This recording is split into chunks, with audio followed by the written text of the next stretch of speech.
Assalamualaikum warahmatullahi wabarakatuh. Selamat pagi untuk kamu yang sedang menyaksikan video pembelajaran ini. Kembali ke channel Junaidi Fayad. Kali ini kita akan membahas pembelajaran 3 subtema 3 di tema 3 kelas 5 SD.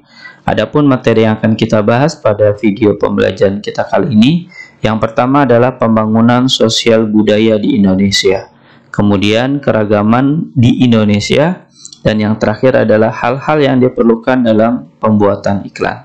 Ketiga materi ini akan kita bahas di video pembelajaran kita kali ini. Oleh karenanya, untuk kamu yang sedang menyaksikan video ini, yuk simak dan cermati video ini dengan baik sehingga kamu mudah dalam memahami materi yang akan saya jelaskan. Materi pertama adalah pembangunan sosial budaya di Indonesia. Materi ini bermuatan ilmu pengetahuan sosial dengan kompetensi dasar 3.2 dan 4.2. Pembangunan sosial budaya adalah pembangunan yang mencakup kehidupan sosial dan budaya di masyarakat. Ini pengertian dari pembangunan sosial budaya yang kita rasakan. Pembangunan sosial budaya dirancang untuk meningkatkan taraf hidup masyarakat di dalamnya. Jadi inilah yang dilakukan pemerintah ya. Tujuan dibuatnya atau dibangunnya dari pembangunan sosial budaya untuk meningkatkan taraf hidup masyarakat yang ada di dalamnya. Contoh dukungan terhadap pembangunan sosial yang bisa kita lakukan adalah dengan cara membeli produk dalam negeri. Ini bagian kita cinta dari tanah air yang dapat kita buktikan dalam kehidupan kita sehari-hari. Dengan kita membeli produk dalam negeri, sama halnya kita bangga dengan negara kita, bangga dengan hasil produk orang dalam negeri. Dengan cara tersebut, negara kita akan kuat, negara kita akan maju, dan ekonomi kita akan menjadi ekonomi yang hebat dan kuat. Kemudian materi yang kedua adalah keragaman di Indonesia. Materi ini bermuatan PPKN dengan kompetensi dasar 3.3 dan 4.3. Di sini kita lihat ya, ada gambar sedang bermusyawarah antara Pak RW ya. Misalkan di sini, karena di sini ada rapat RW 1. Nah, di sini ada Pak RW sedang memimpin rapat dengan pengurusnya, pengurus RW 1 misalkan. Keragaman di Indonesia meliputi suku, bangsa, agama, budaya, serta kegiatan ekonomi. Nah, inilah hal-hal keragaman, keberagaman yang ada di Indonesia. Masyarakat sebaiknya ketika melihat, menikmati, merasakan keragaman yang ada, tetap bersatu meskipun keragaman menimbulkan perbedaan. Sesuai dengan semboyan negara kita adalah Bhinneka Tunggal Ika. Berbeda-beda tetap satu jua. Jadi walaupun kita merasakan ya, sangat merasakan dalam kehidupan sehari-hari dengan adanya perbedaan tersebut, dengan adanya keragaman tersebut, maka kita sebaiknya tetap bersatu. Keragaman dalam kehidupan sehari-hari, misalnya dalam organisasi. Tujuan organisasi menjadi pemersatu antar anggota karena dilaksanakannya dengan semangat kebersamaan. Nah, ini contoh bagian dari organisasi yang ada di masyarakat atau organisasi kemasyarakatan, yaitu tingkat rukun warga.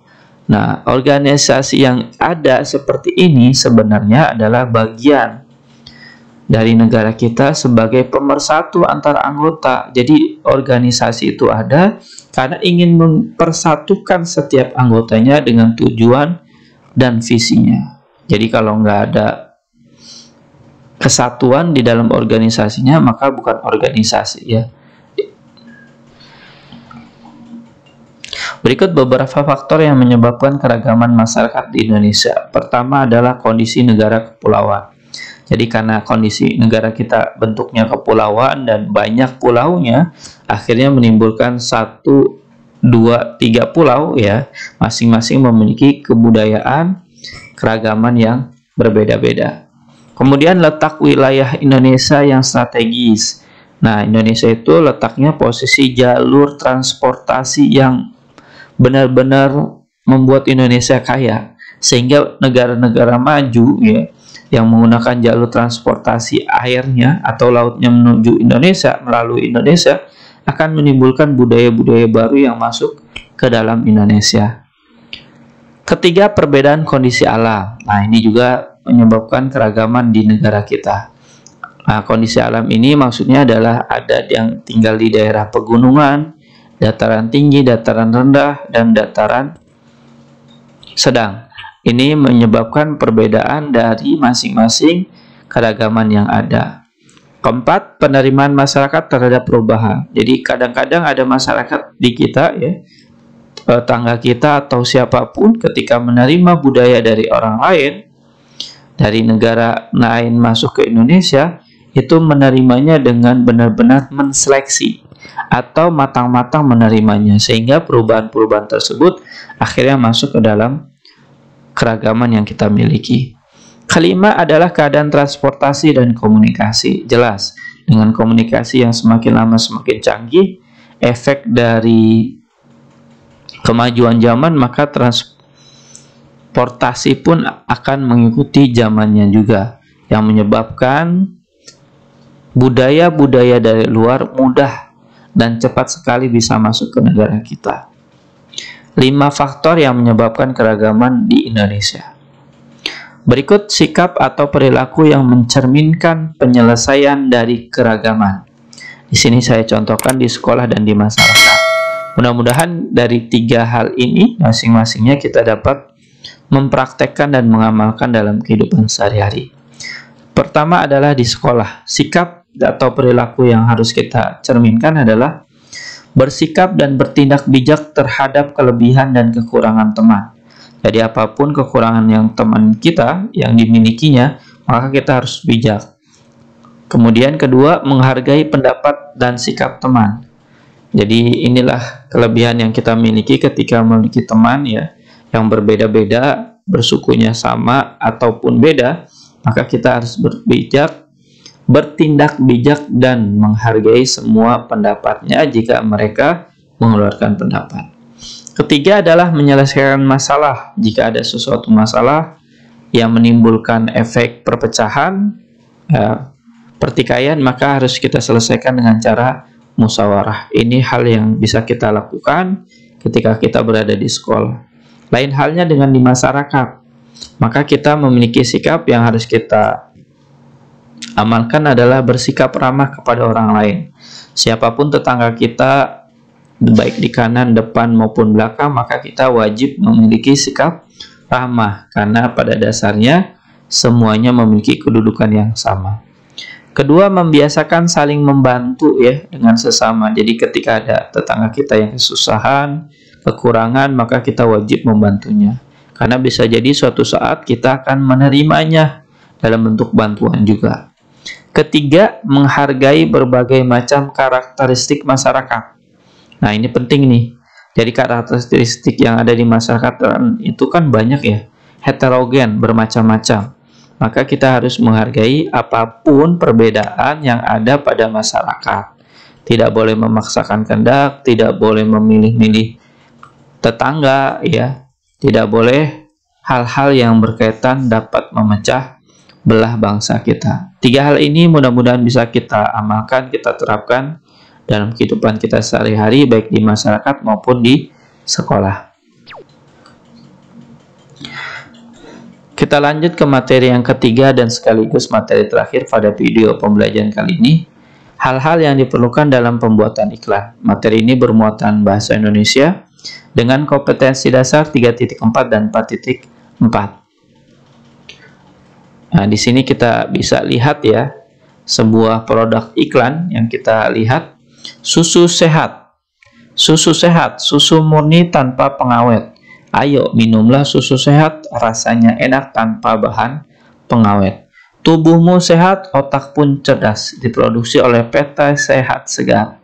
Nah, ini contoh dari iklan yang bisa kita lihat pada slide atau layar yang kita lihat di HP kita atau di laptop. Unsur-unsur sebuah iklan terdiri dari judul, subjudul, isi, serta visual yang menarik. Visual itu gambar ya, gambar yang menarik. Nah, ini cukup menarik gambarnya ya, sudah cukup. Judulnya jelas susu sehat. Subjudulnya susu murni tanpa pengawet. Isinya ini jelas ya. Ayo minumlah susu sehat. Masing-masing sudah ada di dalam susu sehat ini. Jadi unsur-unsurnya sudah terlengkapi. Yang diperlukan dalam iklan pada media elektronik yang harus kita lakukan atau kita perhatikan adalah pertama unsur-unsur iklan. Jadi unsurnya ada nggak semuanya. Kalau di iklan di sini sudah ada ya, hampir semuanya ada. Kedua adalah naskah. Kita dapat memasukkan materi yang sedang hangat dibicarakan masyarakat dan memiliki daya tarik yang kuat. Jadi ada naskahnya jika itu memerlukan sebuah cerita. Jadi ada dua ya, berarti ada dua tokoh yang dimunculkan ketika iklan itu menggunakan naskah. Kemudian yang ketiga, sketsa gambar berdasarkan naskah yang kita buat. Jadi sketsa gambar yang kita hasilkan harus berdasarkan naskah yang dibuat oleh si pembuat iklan. Jangan sampai melenceng atau berbeda, karena kalau berbeda nanti arti dan tujuannya tidak akan tercapai. Yang keempat, yang terakhir adalah mempersiapkan pameran dengan jumlah dan karakter yang sesuai dengan naskah. Jadi pemerannya, tokohnya yang ada di iklan harus sesuai dengan karakter yang ada pada naskah. Jadi sesuaikan benar-benar tepat orang tersebut bisa mewakili iklan yang ingin kita buat, kita tawarkan kepada masyarakat. Mudah-mudahan dengan 4 hal ini kita dapat ya membuat iklan dengan iklan yang bagus, baik, sehingga produk yang kita tawarkan diterima oleh masyarakat dengan sempurna. Setelah kamu selesai menikmati ya, dan menyaksikan video ini dengan baik, silakan kamu jawab soal latihan berikut terdiri dari 5 soal. Jawablah dengan jawaban hasil karya kamu sendiri tanpa harus meminta dan menerima bantuan dari orang lain. Saya doakan kamu bisa dalam menjawab soal-soal latihan berikut dengan jawaban yang benar dan tepat. Jika kamu kesulitan dalam mencari jawaban atau mengisi jawaban ini, silakan kamu mengulang kembali video pembelajaran ini dari awal hingga akhir. Mudah-mudahan dengan cara tersebut, kamu dapat menemukan jawaban yang dicari. Demikianlah pembahasan pembelajaran 3, subtema 3 di tema 3 kelas 5 SD yang dapat saya berikan. Mudah-mudahan dapat menambah wawasan dan ilmu pengetahuan kamu. Sekian dari saya, terima kasih telah menyaksikan video ini. Wassalamualaikum warahmatullahi wabarakatuh.